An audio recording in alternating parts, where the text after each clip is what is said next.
welcome back. So again, I have our trusty volunteer here, Joe. We're going to go over training using the PowerBreathe device. Again, we talked about the threshold inspiratory muscle trainer. Very simple to use, but does have a bit of a ceiling in terms of like how much resistance we can impose of about 41 centimeters of water. Again, Joe, you guys saw in the previous video, was at 110 on average for his peak pressure. So if I really wanted to train him, it ranges to impose adaptations for strength. Like I really wouldn't be able to do much with the threshold trainer. The PowerBreathe trainers, especially this KH2 and any of the K series, you can adjust the resistance, I think up to about 100 or a lot wider range. I've already set this to about 50% of his MIP, roughly about 60 centimeters of water.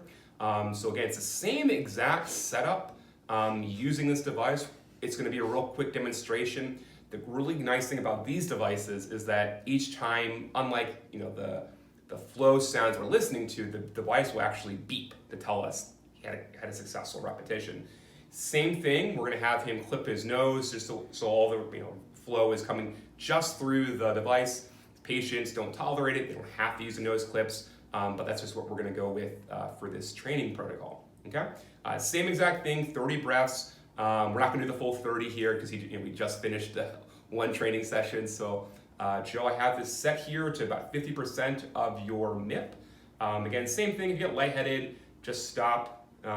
You'll breathe in until it beeps, take a couple normal breaths in between, settle yourself, and then go again. Okay. All right, let's give it a try. And same thing just with the threshold trainer. I'm going to be monitoring him as well. If he's struggling with it, we can always adjust the resistance.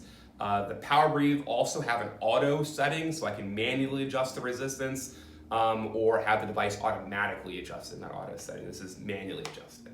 All right, let's see, man.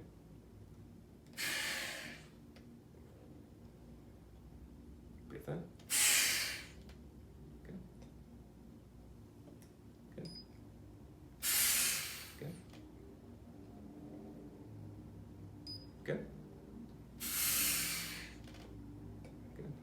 And it'll count down actually too for him. And let's just do a couple more.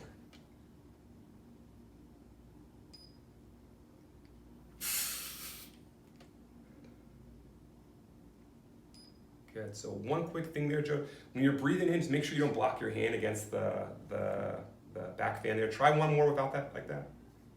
You might be giving yourself a little bit more resistance potentially. Yeah. Good. Good.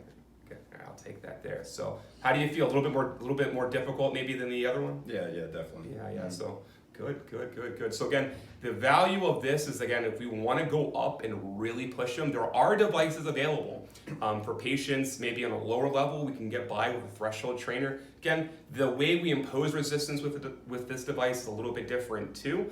But the real value is we can have a much wider training range. This actually goes down pretty low too. If I wanted to train someone at a lower level resistance, I could with this.